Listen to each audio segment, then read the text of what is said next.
i racing. Vi har lige et lille problem med at få Kenneth ned fra rampen.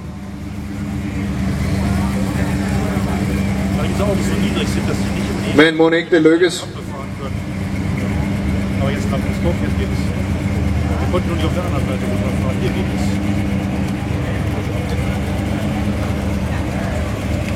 Ja, det var sgu ligesom dengang i forsvaret med.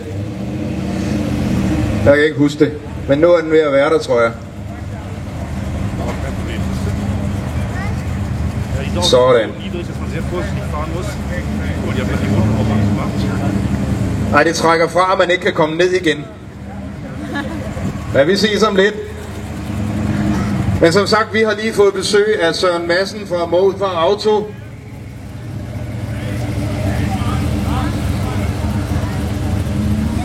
Og det er en af de få full-size racecars,